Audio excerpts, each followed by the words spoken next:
What's up, YouTube? Simply Cash back with another video. So what I'll be talking to you today about will be why PC gaming currently is still much better than the next gen console.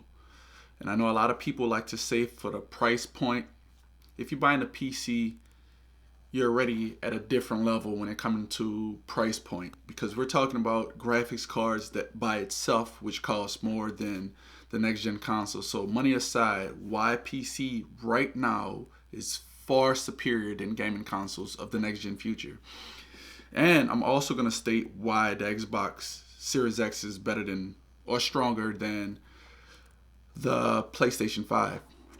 So for starters, let's just go over what are like the three most important things when it comes to gaming. And this is my opinion about it. Several different YouTubers have also stated the same things. So 1 and 2, however you want to look at it, could be interchangeable. But for me, the number one thing when it comes to gaming, especially up in the next gen level, right, is the GPU. Like, that is what makes the graphics, right? That is what we see. That's what our perception is what we see, the GPU. So why do I say PC is far superior? Because we can just look at the specs alone. And I know a lot of people, well, I did see this one guy up on YouTube. He was talking about, all people want to talk about is teraflops. Well, teraflops is the most important thing when it comes to visual, like the stuff that we see, right? So just let's look at what is a teraflop, with the word tera meaning a trillion, and flop, which is a floating point on the screen. So let's look at some of the previous consoles of what they was looking at for when it comes to teraflops, right? Since no one, like, everybody's like, I don't like teraflop. Mainly because people, I guess, don't know what a teraflop is, or they're a fanboy to PlayStation. So in this aspect, PlayStation is losing. So they're like, oh, we don't care about teraflops. You wasn't saying that. I remember specifically when the PS3 came out, people were just clowning how PS3 had better graphics than the Xbox 360. That's one thing that they were sticking to. Like, all right, whatever. Or we can even look at when the PlayStation 4 first came out. The PlayStation 4, we got better graphics. All right, so it mattered then, but it doesn't matter now. All right, my little miniature rant, right? All right, so let's look at the PS4 when it first came out. It had 1.843 teraflops. When the Xbox One first launched, it was 1.3. So you can see PlayStation had 0.533 more teraflops, which is a good bit amount more. Is like about like 30% more teraflops, somewhere up in that nature, that ballpark. So that's a big jump from the two. But then when they came out with the Pro consoles, the PS4 Pro amped it up to 4.2 teraflops, and the Xbox One X went up to 6 teraflops, right? So now let's fast forward to the next gen consoles. So some of the specs, specifically the teraflops, when it comes to the PlayStation 5, the teraflops for the PlayStation, it has a 10.28 teraflops, right? Which is great, to be honest. But the Xbox Series X took it even a step further with 12 teraflops. So we're talking about, with the initial console, we're talking about a whole PlayStation 4 more teraflops that it has, which is, again, the amount of dots per second on a screen. It's a lot. It's a big jump. But when I compare these next gen consoles, I'm gonna compare it to my PC. So what do I have as far as for my GPU for my PC? I have a 2080 Ti. So what are the teraflops for the 2080 Ti? Well, NVIDIA had made a post stating that the RTX, they promised that the NVIDIA's GeForce RTX 2080 Ti promises 14.2 teraflops, which typically people only see 13.5 0.45. But I'm assuming when a person overclock their GPU for some strange reason, they can get that amount. But there's really no game out nowadays that can actually push all 14.2 teraflops, not even the 13.45 that PC normally, with the 2080 Ti can actually see.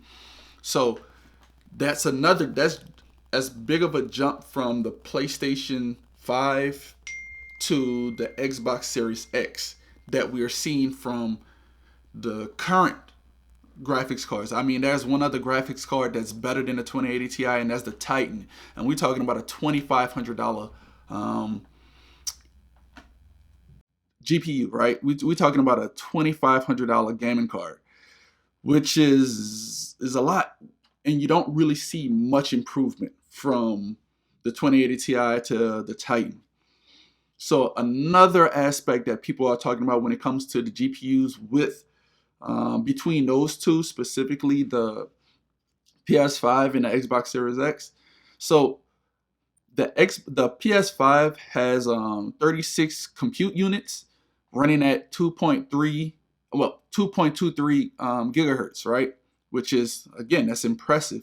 But if we just do simple math, because a lot of people look at that 2.23 gigahertz from what the PS5 is offering and just say, oh, that's when it comes to its frequency, it's faster than what Xbox offers. So if you just do simple math of 36 times 2.23 gigahertz, you'll get 80. And that's just simple math. I'm not saying that I'm correct in my assessment, but just look at the math. That's 80. Now let's look at what Xbox Series X has. So they have 52 compute units, right? Running at 1.825 gigahertz. And it's a custom RDNA 2 GPU, right? And if you multiply that 52 times that, you get 94. So another, big improvement from PS5 to Xbox. So right there, when you're just talking about GPUs, the Xbox Series X is smashing the PS5. All right, I have no biasness. Like right now, my camera is sitting on my PS5 Pro. Like I'm really looking at it right now. So matter of fact, here's my SCUF gaming controller for the PlayStation. You see the little PlayStation emblem. So I'm not being biased at all. I'm just speaking facts, and you can look all of this up. So we already established that PC's GPU is supreme, even when it comes to the next gen consoles. And they didn't even release the 3000 series graphics card yet, which is what much more will they do, because we already have ray tracing, right? So that's another thing that I want to speak upon. So the ray tracing from the 2080 Ti is far superior than what you will see on console, period. So the next gen consoles ray tracing would not compete with that of the RTX of the NVIDIA's graphics cards. Now you can even get a 2080 Super or a 2070 Super, or you can get even a lesser card, and the ray tracing will still be better than what you will see up in the next gen console. I guarantee you that. So graphically, next gen consoles can't compete with that one card when it comes to specifically the GPU, right? So that's the first thing, right? So GPU is number one. So when it comes to GPU, I have PC in first place, and Xbox in second, PS5 in third, right? So what is the second most important thing when it comes to gaming, right?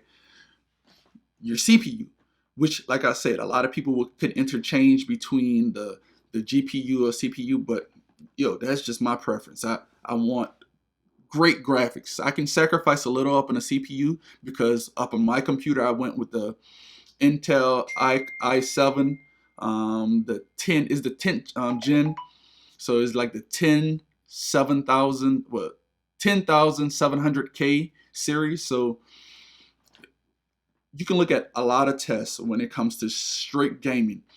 The 10th gen i9 is not much better than the i7. In some tests, you even see the i7 performing better when it comes to gaming.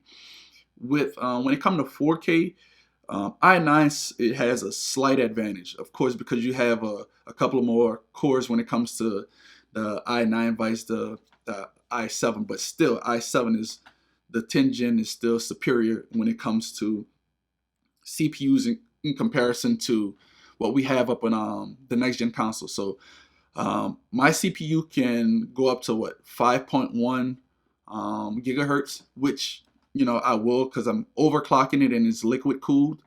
So 5.1 gigahertz in comparison to, let's go with the PlayStation first because the PC is the best, right? So I'm gonna just label my PC stats and then we'll go to the next gen console stats, right?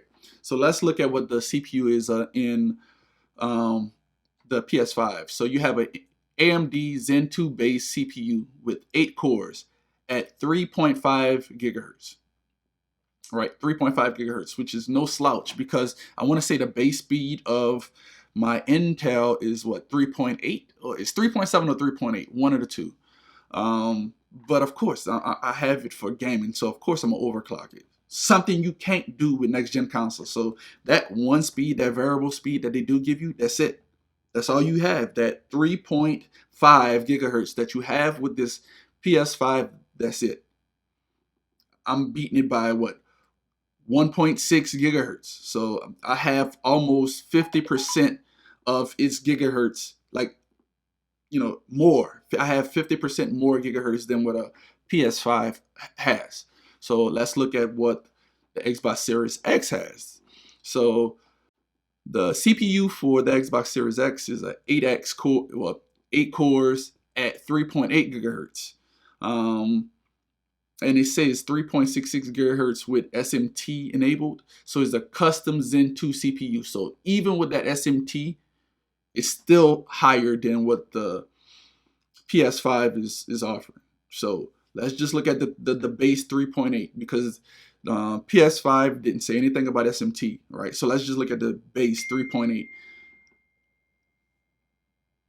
This is 0.3 gigahertz, which could make a difference, a drastic difference when it comes to just CPUs. That 0.3. So as I like the number, the proof is in the pudding. Again, with the CPU in comparison from the PS5 to the Xbox Series X, there's no comparison again. So again, we have PC, which is on top. So let me also state this, right? So we're talking about the CPU alone, and this is why I'm talking about price points. We're talking about $450 CPUs in comparison to what, a $500 to maybe $600 console. So we're talking about a CPU, not even including the motherboard that the CPU will be housed on, because I want to say my motherboard is like a 590 or something like that. I think that's what my motherboard is. But regardless of the fact, we're talking about with the motherboard and CPU, right? That entire thing basically costs what the next gen console costs. So you think that that $500 console will be guaranteed all the specs that they're telling you? Not at all. If you believe that, I got beachfront property for you for sale in Idaho. I'm just saying, if that's what you believe, right? All right, so let's go to what I consider is the third most important thing when it comes to gaming: RAM, right? That's the ability for your console PC to relay the message, or not the message, to relay the information that is being produced. It's nothing more that I can say other than that, right? So what are we looking at from the memory interface from the PS5? 16 gigabyte GDDR6 at 256. And also the memory bandwidth of 448 gigabytes per second, right? So let's look at the Xbox Series X. So also a 16 gigabyte GDDR6, and they say it has a 320 MB bus, so something extra. So the memory bandwidth is 10 gigabytes at 560 gigabytes per second. That's dedicated for one thing. I want to say it's for like the GPU or CPU or whatnot, and it's 6 gigabytes at 336 gigabytes per second for the whichever is the other. So that is built into the console, right? Vice with my RAM, I have what my RAM is. I have a 13 gigabyte dual channel HyperX Fury DDR4 XMP at 2,933 megahertz. So I want to say I'm confusing some things right now. Yes, I am, because that and so this is where it's kind of confusing when you're comparing PC to console, because of stuff like basically how I'm trying to describe RAM. It's pretty difficult because it's not like really RAM for consoles. Vice, there's a dedicated just single component for PC. For example, like the 2080 Ti has 11 gigabytes of GDDR6. So it's just weird how for consoles, vice for PC, those two things are like separate. I don't know. It's weird. So right. So like I said, the memory is 16 gigabytes GDDR6 for console and for my PC. Belay my last. I misspoke. For PC is 11 gigabytes GDDR6. Which, all right. So that let me address that. So that one number may seem skewed, since up on PC, I mean for PlayStation 5 and for the Xbox Series X, that you'll see that you have 16 gigabytes GDDR6. That's for both your CPU and GPU. Vice, for my PC, that 11 gigabytes GDDR6, that will fully be for my GPU, like strictly. So we're talking about so Xbox has the breakdowns. I don't know what the breakdown is for PlayStation, but Xbox tell you that it's going to be 10 gigabytes at 560 gigabytes per second. And that one I'm sure is specifically for the GPU, and the 6 gigabytes at 336 gigabytes per second is for the CPU. Vice, I have 11, so I have a whole gigabyte more for PC that you don't get in console. And again, like, I don't have the best parts for my PC, but I'm just comparing my PC to the next gen consoles, and why my PC as it is right now is superior in almost every aspect. Is one which is not as important as people make it out to be, but it's still important. And I will get to that next. So this would be like the add-on things that you could also increase your performance of your PC or your gaming experience. Not by much, but it still would be you still can see it, kind of, right? So we just went over RAM slash the different type of interfaces with memory. So when it comes to that, there's really no clear winner between the PS5 or the Xbox Series X. Even though, let me see, I don't know, I think both of them are 256 bit. And I want to say, as far as the memory interface, and I want to say that PC is 3 something, the interface for it. Let me see. All right, yes. So with my 2080 Ti, I have my memory interface is 352-bit, which again, that's why, like I said, the PC is at a different level. So my memory bandwidth is 616 gigabytes per second. All right, so again, when it comes to the memory bandwidth, PS5 don't really say much. PS5 only has a 448 gigabytes per second bandwidth. All right, I'm seeing like 170 more gigabytes per second for my memory bandwidth for my PC. So with that one, I'm also have to give a clear cut edge to Xbox, right? Because they actually have the breakdown, but it's weird because with the PS5, they give you that 448 gigabytes per second. But I want to say I seen a YouTuber say that if you calculate the 560 gigabytes per second, well, if you add the two, that and the 336 gigabytes per second, and divide it, guess what you will get? 448. So I'm going to say the memory bandwidth is the same. So there's no clear-cut winner up on that aspect of it. But I want to say the GDDR6 for the Xbox Series X is faster than the one for PS5. I mean, you can do your research and, you know, put it up in the comment section what you find or what you think or what I misspoke on. I'm not saying I'm perfect. I'm not saying everything that I'm saying is accurate, but I'm looking at the spec sheet, which you also could look at, right? So everything that I say, you can also look this up. All right, so what is one other thing that you always hear people talking about? Well, this is why PS5 is far superior than Xbox, because it's not from the three categories that I just named. Xbox proved to be better or at least on par with those three. The first two, as far as GPU and CPU, the Xbox is beating it. And like I said, that's two of the three most important things that you need for fast-paced gaming. That's two of the three Xboxes winning. So whatever. All right. So a lot of people are talking about the SSD of the PS5 that is far superior at like 9 gigabytes per second speeds or whatever, something ridiculous, which is great. I wish PC had something. I think the fastest that, you know, you can get a PCM, what it is, PCME, what is that, like 0.4, like 4.0 or something like that, and there's not that many motherboards that actually can handle that. So I want to say is that 3.0, which is what a lot of people use in the Samsung Evo, what it is, the 970 Evo or something like that. And that one, it has speeds up to like what, 5 gigabytes per second or something like that. So you can see that PlayStation 5 SSD is almost twice as fast. But is it, right?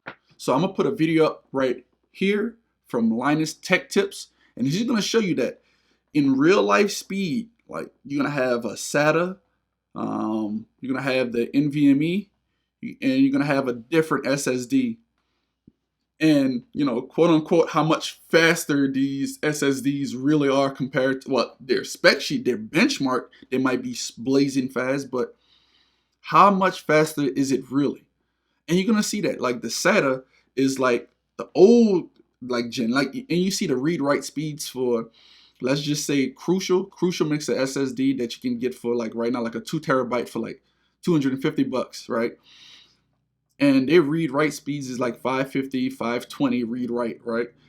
And you will see that the Evo, the Samsung, has read-write speeds of, and when I say is like megabytes per second, so you'll see 550. When I say the 550 and the 520, I was talking about megabytes per second. So and now you'll see the Samsung 970 Evo with read-write speeds of like 4,000 megabytes per second. But how does it actually fare? And you can see a lot of the tests with with the Linus Tech Tips, you don't even notice it.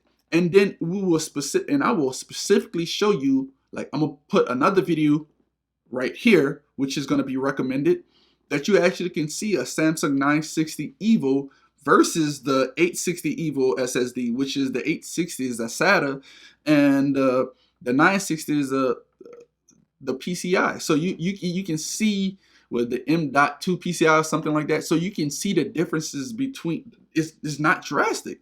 So you'll see a lot of people talking about how, oh, PlayStation got a 9 gigabytes per second SSD. Like, all right. All that is that your game loaded, right? Oh, I loaded a little bit faster, but most of the time you still got to sit and wait up in the lobby for the game to actually generate anyways. So let's just say, let's just use Warzone, right? I play a lot of Warzone. That's mainly the only game I play. So your SSD will load up your game, so you'll be the first of your party to be waiting in the lobby to play. How much does that actually matter? Not much at all, because you still got to wait for the lobby to put you in a game. So that's what I'm saying. Like the SSD really don't matter. All it is that it loads your game up a little faster, right? Now, if you want to say that, oh, you don't want to sit through the long load screens from GTA 5, like I get it. That's a really long load screen. So yes, you might see some value in, all right, I started my game up, oh, and I'm playing 5 seconds sooner than what I would have if I would have had a different SSD. Or all right. I give PlayStation that one win. Out of all, well, out of the 4 categories we just talked about, I give the PS5 that one win. But look at those 2 videos and tell me how much significant will it actually matter? Because it don't. To me, it don't. Because most of the games I play are competitive games, and it's usually involving hundreds of other people, or if because I like battle royales, or if not, it'll be like 6 versus 6 team deathmatch or 8v8 or whatnot. So when the game actually starts playing, the SSD really don't matter at that point in time. It's your RAM. Your RAM is what matters. That's what's loading everything. And like I said, if you want to see visuals, teraflops do matter. Like my new slogan, makes teraflop matter again, right? But well, that's my video on why I say PC is far superior than the next gen consoles at the current state. And another thing is I can update my PC. I only seen people update the hard drive from a PS4 Pro to a SSD, and that's just about it. You can't change the CPU, you can't change the GPU, you can't change the RAM. So the 3 more important things to actually make your gaming experience the best, you can't really update it. So that's why I have PC being the clear-cut winner by far of everything other than the SSD, if you want to look at it as that. But then you have the Xbox Series X, and then in last place you have the PS5. And I'm not saying that that's a bad thing, because at the end of the day, it's all about the developers of games to actually utilize the spec sheet, right? To actually utilize each gaming company's technology. I could say I can throw out all of these numbers all day, but is the game developers going to utilize all 14.2 teraflops of PC, or are they going to utilize all 12 teraflops of the Xbox Series X, or are they going to utilize all 10.8 teraflops of the PS5? Probably not. But it's up to you. You can do your own research. I just provided some of the research that I did, and I'm just reading you off what I see in my understanding of gaming. Right? So please, please, please, I'm help my channel grow. I should have said this in the beginning. If you have not by now, like, comment, and subscribe. You can even dislike. I mean, any type of interaction that you give my page is better than none. So please, like, I'm trying to see 1,000. I'm trying to see 1,000 subscribers. I'm gonna start being more active on YouTube. I'm gonna start producing more videos. The reason why I haven't been as productive, because of this is my last week, my capstone course for my bachelor's degree in nuclear engineering. So I can technically say, well, technically it'll be Sunday that I'll officially be able to say it, but I feel comfortable. I have like a 89 up in the class right now, 87 or 89 up in the class, and I submitted 2 of the last 3 assignments, and I know I'm gonna get an A up and 100 up on both of those assignments. So I'm trying to push to get a quick A, but my last assignment for the class is a group presentation. So let me just end this video. Peace out.